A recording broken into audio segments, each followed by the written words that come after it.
बिस्मिल्लाहिर्रहमानिर्रहीम। अस्सलाम वालेकुम। Welcome to my channel. आप देख रहे हैं सीक्रेट फूड विद आमना।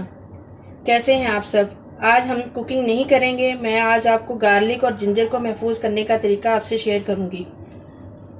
उसके लिए जिन चीज़ों की ज़रूरत है वो अज्जा नोट कर लें। 1 कटोरी मैंने तेल ले लिया है और आधी कटोरी से कुछ ज़्यादा है ये मैंने सिरका लिया है। तकरीबन हाफ केजी लहसुन है और हाफ केजी ही मैंने ना अदरक लिया है। दोनों बराबर मिकदार में होने चाहिए।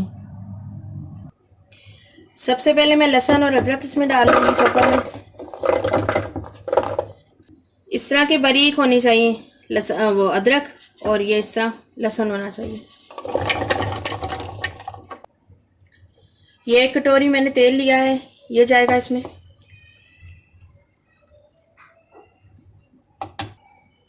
और ये सिरका जाएगा। आजकल की मसरूफ़ ज़िंदगी में बंदे के पास इतना टाइम नहीं होता कि वो रोज़ बैठ के लहसुन अदरक साफ़ करता रहे।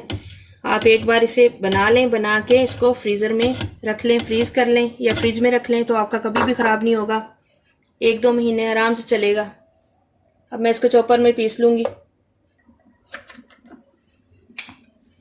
अब मैं इसको पीसने लगी हूँ। मैं बीच में रुकूंगी नहीं क्योंकि ये मशीन की आवाज़ से मेरी आवाज़ दब जाएगी, इसलिए मैं चला रही हूँ, मशीन चला रही हूँ। व्यूअर्स देख लें, ये बिल्कुल इसी तरह का पेस्ट होना चाहिए।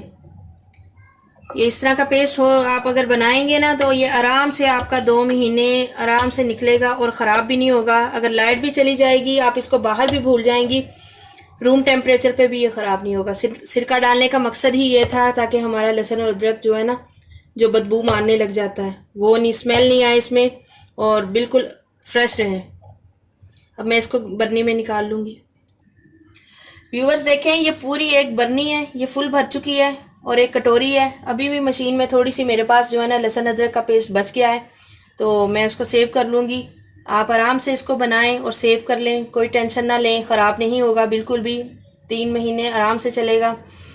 और प्लीज़ आने वाले व्यूवर से मेरी गुजारिश है कि वो मेरे चैनल को सब्सक्राइब कर दिया करें। और अगर रेसिपी पसंद आती है तो कोई टिप अच्छी लगती है तो प्लीज़ लाइक का बटन भी दबा दिया करें।